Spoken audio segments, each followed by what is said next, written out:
Hello everyone, আমার মিঠাই রসোই চ্যানেলে আপনাদের সবাইকে স্বাগত। আজকেও চলে এসেছি নতুন একটা ভিডিও নিয়ে।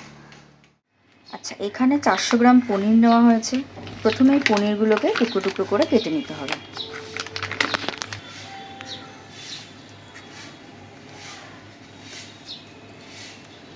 এরকমভাবে টুকরো টুকরো করে কেটে নিতে হবে কিউবের আকারে।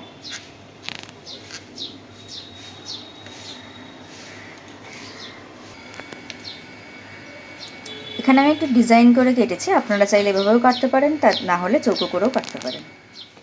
আজকে আপনাদের সাথে মালাই পনিরের একটা রেসিপি শেয়ার করব। গ্যাসটা অন করে প্রথমে কড়াটা গ্যাসের মধ্যে বসিয়ে দিলাম। এবার কড়াটা গরম হয়ে গেলে এর মধ্যে সামান্য পরিমাণে অলিভ অয়েল দিয়ে দেবো, পরিমাণ মতো। আপনারা চাইলে সাদা তেল দিতে পারেন। তেলটা গরম হয়ে গেলে তেলের মধ্যে একটুখানি নুন ছড়িয়ে দেবেন। এবার হালকা আছে পনিরগুলোকে ভেজে নিতে হবে।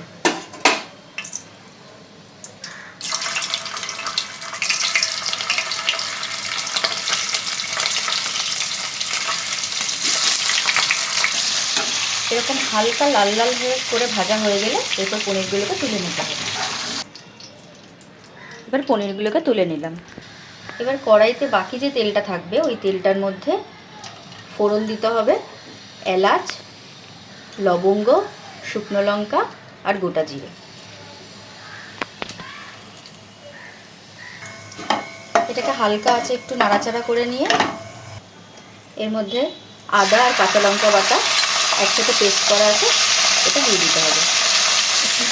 এটা একটু ভাজা ভাজা হয়ে এলে এর মধ্যে একটু সর্ষে বাটা দেবো। এটা একটু ভাজা ভাজা হয়ে এলে এরপর এর মধ্যে কাজু আর পোস্ত বাটা দিয়ে দেবো।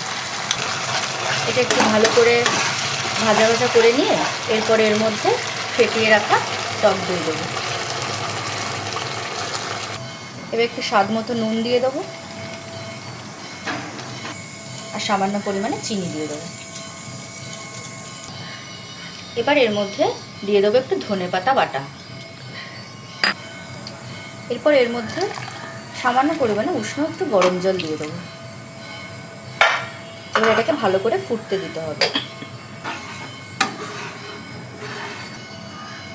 এরকমভাবে ফুটে এলে এরপর এর মধ্যে ভেজে রাখা পনিরগুলোকে দিয়ে দিতে হবে।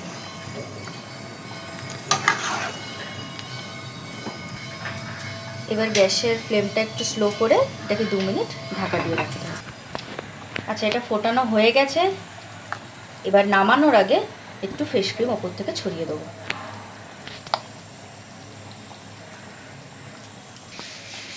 রান্না রেডি। এবার এটা সার্ভ করব।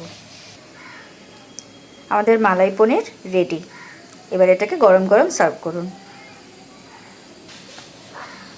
আবার দেখা হচ্ছে নেক্সট ভিডিওতে। টাটা।